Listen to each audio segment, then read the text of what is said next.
$6.5 billion valuation वाली company आखिर डूबी तो कैसे डूबी, आपके मन में सवाल आ रहा होगा। मैं आपको इस वीडियो में 5 रीजन बताऊंगा जिस वजह से ये कंपनी इतनी डूब गई, इतनी बड़ी वैल्यूएशन वाली कंपनी इतनी डूब गई। 5 रीजन बताऊंगा। इस कंपनी की स्टार्टिंग होती है 2010 में। 2 फाउंडर होते हैं इस कंपनी की, जो कि इस कंपनी को स्टार्ट करते हैं। सबसे बड़ा कॉम्पिटिटर होता है फ्लिपकार्ट। फ्लिपकार्ट को तो जानते हो आप, Amazon को भी जानते हो, सबसे बड़े कॉम्पिटिटर होते हैं उस टाइम पे ये।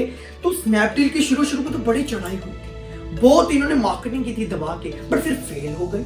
अब 2017 में ये बैंकरप्ट होने वाली थी, 17 में बैंकरप्ट होने वाली। 2016 में 25% से इनका मार्केट शेयर 5% पे रह गया, इतना कम हो गया। पहला रीजन जानते हैं इस वीडियो में कि ये कंपनी फेल क्यों हो गई। पहला रीजन है नॉट फोकस ऑन कस्टमर। देखो, बिजनेस करते हो ना तो 2 लोगों के ऊपर हमेशा फोकस करना, एम्प्लॉय, दूसरा कस्टमर। इन्होंने कस्टमर के ऊपर फोकस ही नहीं किया, कस्टमर को नाराज कर दिया।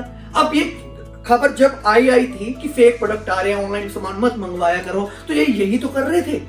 स्नैपडील के कंपनी में क्या हो रहा था कि कस्टमर को ना फेक प्रोडक्ट मिल रहा था, और जब कोई कस्टमर रिफंड करवाना चाह रहा था, रिफंड नहीं मिलता था। तो ये सबसे बड़ी प्रॉब्लम्स आने लगी। तभी तो कस्टमर का विश्वास उठ गया कि मुझे ऑनलाइन कुछ नहीं मंगवाना।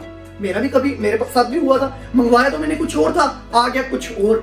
तो इस तरह कस्टमर का ना ट्रस्ट उठ गया। तो इस तरह ही कंपनी फेल होने लगी, नेगेटिव रिव्यूज आने लगे। तो वहीं पे जिनका कस्टमर था वो Amazon, फ्लिपकार्ट के ऊपर ट्रांसफर होने लग गया। अब ये सब दिक्कतें आ रही थी, इसी वजह से तो ट्रस्ट नहीं रहा, तो सेल कैसे होगी। दूसरा है नॉट फोकस ऑन सेलर। अब मैं इसका ना बिजनेस मॉडल आपको समझाता हूं, जैसे ओला का है, जैसे कि मैंने पिछली वीडियो में आपको समझाया था। तो इनका भी क्या है, बीच में एक मीडियम है। क्या है? मीडियम। स्नैपडील एक वेबसाइट है, इधर कस्टमर है, इधर सेलर है।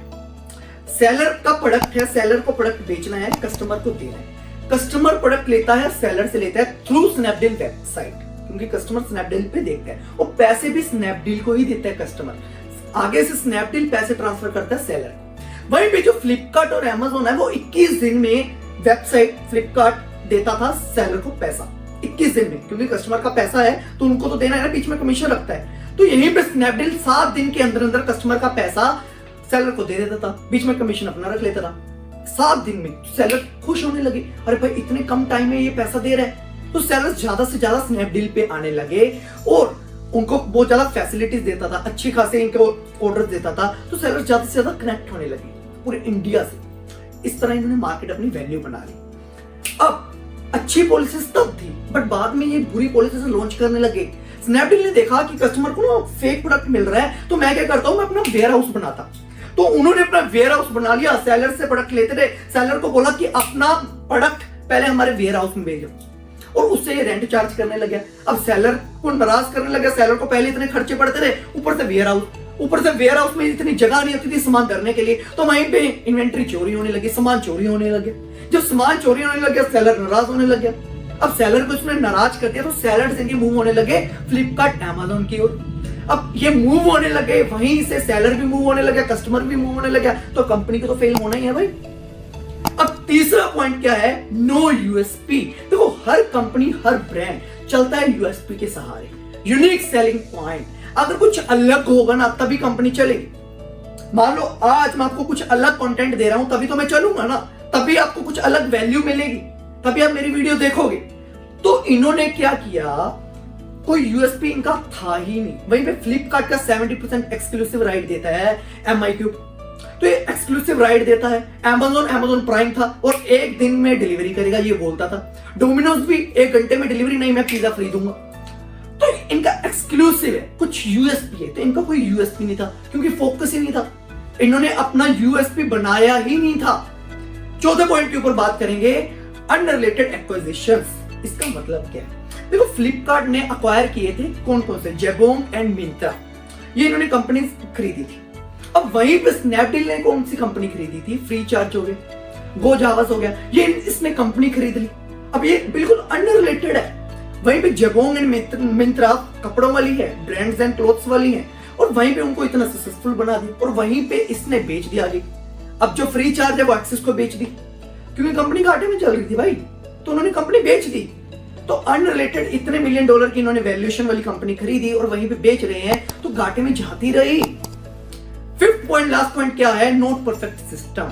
तो इनका कोई परफेक्ट सिस्टम ही नहीं था। दो इनके फाउंडर थे, दोनों 45 करोड़ की एनुअल सैलरी लेते थे, बिजनेस का पैसा खुद खाते जा रहे थे, कोई इनको इन्वेंट्री का नहीं पता था, कोई फाइनेंस इनका मैनेज नहीं था, कोई अकाउंटेबिलिटी नहीं। कस्टमर का ट्रस्ट टूटता गया, कंपनी डूबती गई। तो ये चीजें आपको बड़ा ध्यान रखना है यार, क्योंकि कस्टमर के ऊपर आपको बड़ा फोकस रखना है। कस्टमर सिग्नल देगा, कस्टमर बोलेगा कि मुझे ये दिक्कत आ रही है, तो वो सुननी है, फीडबैक हमेशा लेना है। Amazon आपसे फीडबैक लेता है, फ्लिपकार्ट आपसे फीडबैक लेता है कि कहां पे मुझे इंप्रूव करना है। तो स्नैपडील ये करता नहीं था। देखो, दो चीजें होती हैं यार, बंदा ना दो तरीके से सीखता है। या तो दूसरों की गलतियों से सीख लो।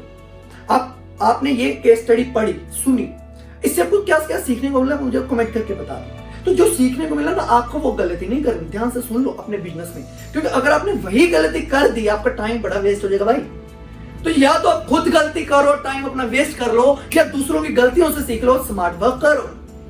तो अगर आपको ये वीडियो अच्छी लगी तो लाइक कर दीजिए, शेयर कर दीजिए, और सबसे बढ़िया क्या लगा मुझे कमेंट करके बताओ, एंड सब्सक्राइब कर दे, ताकि इस तरह की वीडियो, इस तरह की केस स्टडीज आपसे मिस ना हो।